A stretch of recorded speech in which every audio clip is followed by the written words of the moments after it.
ఇక ఈరోజు ఈనాడు, ఆంధ్రజ్యోతి రాసిన పచ్చి అబద్ధాలు, మోసపూరిత వార్తలను చూద్దాం.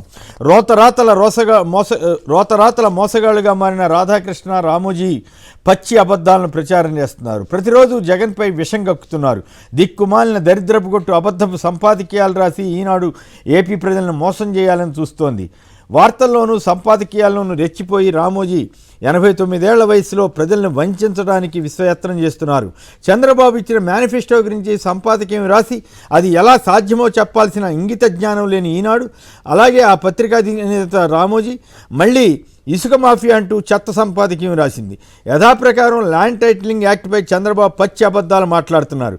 పక్కన బీజేపీ ఏపీ ఇన్ఛార్జ్ సిద్ధార్థ సింగ్ని పెట్టుకుని కూడా ఆయనతో చెప్పించే ధైర్యం చేయలేని చంద్రబాబు తెలుగులో జగన్పై అబద్ధాలు చెప్పారు టైటిలింగ్ యాక్ట్ గురించి.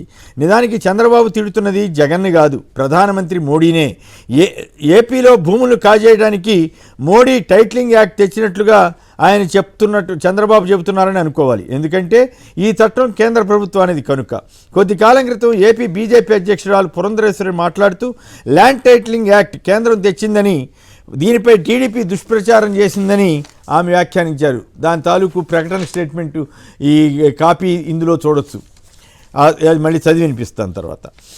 అలాగే బీజేపీ మేనిఫెస్టో విడుదలలో బీజేపీ దూరంగా ఉండడం, కనీసం మేనిఫెస్టో ప్రతిని పట్టుకోవడానికి బీజేపీ ఇన్ఛార్జ్ సిద్ధార్థ సింగ్ ఇష్టపడకపోతే ఈనాడు, ఆంధ్రజ్యోతి ఆ వార్తకు ప్రాముఖ్యత ఇవ్వకుండా చాలా జాగ్రత్త పడ్డాయి. అంటే ఆ వార్త ఇవ్వకపోతే జనానికి తెలియదని వారి భ్రమ. ముస్లింల రిజర్వేషన్లు కొనసాగిస్తామని చంద్రబాబు హామీ ఇవ్వలేకపోయారు. తమ కూటమిలో భాగస్వామైన బీజేపీ ముస్లిం రిజర్వేషన్లను రద్దు చేస్తామని చెబుతుంటే చంద్రబాబు నోరు విప్పి మాట్లాడలేకపోయారు ఎన్నికల మేనిఫెస్టోలో. ఇక అబద్ధాలు చూద్దాం వరుసనే. ఎస్సీ, ఎస్టీ, బీసీ మైనారిటీలకు 50 ఏళ్లకే 4000 పింఛన్ అంటూ ఆ వర్గాలను మోసం చేయడం కోసం ఈనాడు పత్రిక ప్రజాగళం సూపర్ 6 పేరుతో చాలా ప్రముఖంగా ఇచ్చింది. వాస్తవం ఏంటంటే జగన్ తన మేనిఫెస్టోలో ఇచ్చిన వాగ్దానాలకు అయ్యే ఖర్చును స్పష్టంగా వివరిస్తూ, అలాగే చంద్రబాబు వాగ్దానాలకు అంటే ఆయన తన వాగ్దానాలు కానీ రొటీన్గా అమలు చేసే కార్యక్రమాలకు కానీ 70,000 కోట్లు ఖర్చు అవుతుందని చెప్పారు. అదే చంద్రబాబు చేసినటువంటి వాగ్దానాలకి 1,20,720 కోట్లు, అలాగే రొటీన్గా అమలు చేయాల్సిన కార్యక్రమాలకి మరో 20,000 కోట్లు, 1,50,000 కోట్లు ఖర్చు అవుతుందని ఆయన చెప్తుంటే చంద్రబాబు అసలు గణాంకాలు జోలికే వెళ్ళలేదు. జనాన్ని మోసం చేయడానికి కోసమే లెక్కలు చెప్పకుండా కథలు చెప్తున్నారు. తెలంగాణ, కర్ణాటకలో కూడా ఇలాగే 4,000 పెన్షన్ అని, రైతు బంధు అని, రుణమాఫీ అని అనేక వాగ్దానాలు చేసి అధికారంలోకి వచ్చిన తర్వాత ఇప్పుడు దాదాపు చేతులెత్తేసే పరిస్థితిలో ఆ కాంగ్రెస్ ప్రభుత్వాలు ఉన్నాయి. చంద్రబాబుది కూడా అలాగే బోగస్ హామీలుగానే కనిపిస్తాయి. మనిషి చనిపోతే కానీ ఆ రోజుల్లో కొత్త వ్యక్తికి పెన్షన్ ఇవ్వని చంద్రబాబు, జన్మభూమి కమిటీల సిఫారసులు మాత్రమే పరిగణలో తీసుకునే చంద్రబాబు మళ్ళీ నక్క వినయం ప్రదర్శిస్తూ జనం ముందు వంచన మేనిఫెస్టో ప్రకటించారన్న అభిప్రాయం వ్యక్తమవుతోంది. ఇలా ఒకటి కాదు, రైతు రుణమాఫీ కానీ ఆ రోజుల్లో 2014లో, ఇప్పుడేమో మళ్ళీ కొత్త హామీలతోటి ముందుకు వస్తున్నారు. ఇక రెండో అబద్ధం, మద్యం అమ్మకాలపై సమగ్ర విచారణ అంటూ మళ్ళీ చంద్రబాబు జిత్తులమారి ప్రసంగం. వాస్తవం ఏంటంటే జగన్ నాణ్యమైన విద్యను ప్రజలకు అందిస్తానంటే చంద్రబాబు నాణ్యమైన మద్యాన్ని తక్కువ ధరకు అమ్మిస్తాడంట. ప్రస్తుతం స్కూళ్లలో అమలవుతున్న ఇంగ్లీష్ మీడియం, ఐబీ సిలబస్ ఎత్తివేస్తానని చంద్రబాబు పరోక్షంగా చెప్తున్నట్లుగా ఉంది. ఎందుకంటే ఎక్కడ రివ్యూ చేస్తారంట, సిలబస్ రివ్యూ చేసే దేనికండి? అంటే ఒక ఐబీ సిలబస్ పనికిరాదని చెబుతున్నారా? ఇంగ్లీష్ మీడియం పనికిరాదని చెబుతున్నాడా చంద్రబాబు గారు? మరి అదేందో ఆయన క్లారిటీ ఇవ్వలేదు. సీఎంగా ఉన్న 14 ఏళ్ళు ఏపీలో మద్యాన్ని ముంచెత్తిన చంద్రబాబు అసలు ఆయన రోజుల్లోనే వచ్చినటువంటి కొత్త బ్రాండ్లు, 14 డిస్టిలరీలు, 40,000-3,000 బెల్ట్ షాపులు, వేలాది పర్మిట్ రూములకు అనుమతి ఇచ్చిన చంద్రబాబు ఇప్పుడు బ్రాండ్లు వచ్చినట్టు, జగన్ ప్రభుత్వంలో బ్రాండ్లు వచ్చినట్లుగా అబద్ధాలు చెబుతూ ఏదో విచారణ చేయిస్తానని అంటున్నారు. ఇక మరో అబద్ధం, ఇసుక మాఫియా మూల విరాట్టు అంటూ రామోజీ దగాకోరు సంపాదకీయం. ఇసుక మాఫియాకు ఆద్యుడైన చంద్రబాబు తన హయాంలో చేసిన కనీసం 4,000 కోట్లు బీజేపీలో ఎవరి జేబులోకి వెళ్ళాయని ప్రశ్న అందరూ వేస్తున్నారు. అంతేకాకుండా ఇసుక కుంభకోణానికి సంబంధించి ఇప్పటికే చంద్రబాబు మీద తదితరుల మీద కేసులు కూడా వచ్చాయి. అయినప్పటికీ కూడా ఈయన రామోజీ ఇట్లాంటి దరిద్రపు కొట్టు సంపాదకీయాలు రాస్తూనే ఉన్నారు. జగన్ హయాంలో తీసుకొచ్చిన కొత్త ఇసుక పాలసీ వల్ల ఏపీ ప్రభుత్వానికి సుమారు 4,000 కోట్ల రూపాయల ఆదాయం వచ్చింది. ఆ విషయాన్ని మాత్రం దాచేస్తారు. చంద్రబాబు ఇంటి వెనక ఆయన పాలనలో కృష్ణా నది వెనకే ఇసుకను దోచివేస్తే ఇసుకని ఉత్తపుణ్యానికి తీసుకుపోతే అక్రమంగా తవ్వేస్తే ఎన్జిటి 100 కోట్ల జరిమానా వేస్తే రామోజీరావుకి అవేమి కనపడవు. ఈ సంపాదకీయాల్లో ఆ విషయాలే ప్రస్తావించరు. ఇక ప్రశ్నిస్తే దాడులు, ఎదిరిస్తే హత్యలు, ఎస్సీ ఎస్టీ దాడుల్లో అంటూ రోజు రాసిందే రాసి అబ్బా నాకైతే విసుకొస్తానండి. వాళ్ళు ఎంత దరిద్రంగా రోజు రాసి చెత్త చెదారం.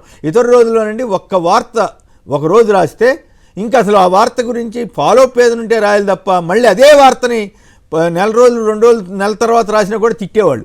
రిపీట్ చేస్తున్నావు వార్తలు, పనికిమాలిన వార్తలు రాస్తావా, రిపీట్ చేస్తావా అని. అలాంటిది రోజు ఇదే దిక్కుమాలిన వార్తలండి. దరిద్రం ఇది జర్నలిజంలో ఇదంతా కొత్త పోకడ, వింత పోకడ, దరిద్ర పోకడ. ఇలాంటి చెత్త వార్తలతోటి ప్రజల్ని మోసం చేయాలని రామోజీ ప్రయత్నిస్తున్నారు.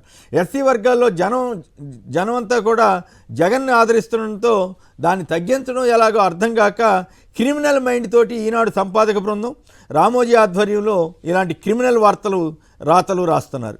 చంద్రబాబు హయాంలో ఎస్సీ ఎస్టీలపై జరిగిన దాడుల్లో దేశంలోనే నెంబర్ 2 స్థానంలో ఉంది. ఎస్సీలో పుట్టాలని ఎవరైనా అనుకుంటారని చంద్రబాబు అన్నారు. ఇలా ఇక అనేక చింతమనేని దళితులారా మీకెందుకు రాజకీయాలని ఇట్లా చాలా విషయాలు ఉన్నాయి. అయితే అవన్నీ కప్పిపుచ్చి ఇప్పుడేదో జరిగిపోతుంది అనే పచ్చి అబద్ధాన్ని ప్రచారం చేస్తున్నారు రామోజీ. ఇక మరో అబద్ధం, అంకెల గారడి అగ్రపేదలకు బురుడి కార్పొరేషన్ల పేరు జగన్ దగా అంటూ మరొక అని ఏ వర్గాన్ని వదిలిపెట్టకుండా అన్ని వర్గాల మీద పడి ఏడుస్తున్నాడు ఈయన. వాస్తవం ఏంటంటే రెడ్డి, కమ్మ, బ్రాహ్మణ, వైశ్య, క్షత్రియ కార్పొరేషన్ ఏర్పాటు చేస్తామని చెప్పినట్లుగానే ఇచ్చిన హామీని నెరవేర్చింది. మరి ఇప్పుడు చంద్రబాబు గారు కూడా అన్ని కార్పొరేషన్లు ఏర్పాటు చేస్తానంటున్నారు, 1,50,000 కోట్లు ఖర్చు పెడతానంటున్నారు. మరి ఆయన ఈ కార్పొరేషన్ ద్వారా కాకుండా డబ్బులు ఆయన కొత్తగా సృష్టించి కార్పొరేషన్కి వేరే ఇస్తాడా? అసలు ఇంత నీచంగా రాస్తారేంటండి? జగన్ చెప్పినట్లుగా 45 నుంచి 60 ఏళ్ల మధ్య ఉన్న అగ్రవర్ణ పేద మహిళలకు 3 విడతల్లో సాయం చేస్తే రామోజీ కనపడదు. ఇవే కాదు, ఉద్యోగుల పింఛన్లో కోత, వివేకా కూతురు సునీత చేసే పిచ్చి ప్రకటనలు, నిర్మాణ రంగం కార్మికుల జీవితాలు అతలాకుతలు అంటూ నీచమైన కథనాలు రాసి ఎంతసేపు జగన్పై పడి ఆడవడం తప్ప రామోజీరావుకి ఈ వయసులో ఇదేం కర్మ, ఇదేం దరిద్రం. ప్రజలకి ఈనాడు పాఠకులకు మాత్రం కర్మ బట్టి మాత్రమే ఇవి చదవాలి. ఇప్పుడు చెబుతున్న చూడండి, ల్యాండ్ టైటిలింగ్ యాక్ట్ నిన్న మీడియా కాన్ఫరెన్స్లో కూడా సిద్ధార్థనాథ్ సింగ్ని పక్కన పెట్టుకుని చెప్పాడు. ఆయనతో చెప్పించవచ్చు కదా, ఎస్ ఇది జగన్దే, కేంద్రానికి సంబంధం లేదు, అవును జగన్ భూములు లాక్కుంటాడు అని సిద్ధార్థనాథ్ సింగ్తో చెప్పించుండొచ్చు కదా. ఈయన ఎందుకు పచ్చి అబద్ధాలు తెలుగులో చెబుతున్నాడు? ఈ ఉదాహరణకి చూడండి, ల్యాండ్ టైటిలింగ్ యాక్ట్పై టీడీపీ దుష్ప్రచారం, బీజేపీ అధ్యక్షురాలు Purandeswari. AP land titling act చేయాలని కేంద్ర ప్రభుత్వమే రాష్ట్రాలకు సూచించిందని బీజేపీ అధ్యక్షురాలు దగ్గుబాటి పురంధరేశ్వరి వెల్లడించారు. నీతి ఆయోగ్ సిఫారసుల మేరకే కేంద్రం ఈ నిర్ణయం తీసుకుంది. దీనిపై బీజేపీని తప్పుపట్టడం సరికాదు.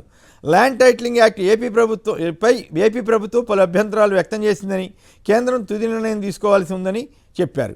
ప్రస్తుతం ఏపీలో ఈ చట్టం అమల్లోకి రాలేదని, ఈ చట్టాన్ని నల్ల చట్టంగా సంబంధించడం సరికాదని ఆమె పొత్తులో రాకముందనమాట కొంతకాలం క్రితం ఈ స్టేట్మెంట్ ఇచ్చారు. ఇప్పుడు కూడా మరి దగ్గుబాటి పురంధరేశ్వరి గారితో చంద్రబాబు గారు ఈ ల్యాండ్ టైటిలింగ్ యాక్ట్ మీద ఈయన ఏమైతే అబద్ధాలు చెబుతున్నారో అవన్నీ పురంధరేశ్వరి గారితో చెప్పిస్తారా అనేది ఆయనకి ఒక రకంగా సవాల్ లాంటిది. సో ఆ సవాల్ని ఆయన స్వీకరించడానికి ఉండేది వేరే విషయం. ఆయన చెప్పే అబద్ధాలే ఆయన ఇదోడు ఆ పిచ్చి పవన్ కళ్యాణ్ అంటే 10th క్లాస్ చదివాడు కదా, 10th క్లాస్తో ఉన్న నాలెడ్జ్ అపారమైన నాలెడ్జ్ ఉంది కదా, ఆ అజ్ఞానానందరినీ ప్రజల మీద ప్రదర్శిస్తున్నారు. పాపం పిఠాపురం ప్రజలు ఎట్లా భరిస్తారో తెలియదు కానీ మొత్తం మీద ఆయన్నేమో జేబులో పెట్టేసుకున్నాడు చంద్రబాబు. ఇట్లాంటి అబద్ధాలన్నీ ఈయన ప్రచారం చేస్తాడు. ఎంత దుర్మార్గంగా మారిందండి.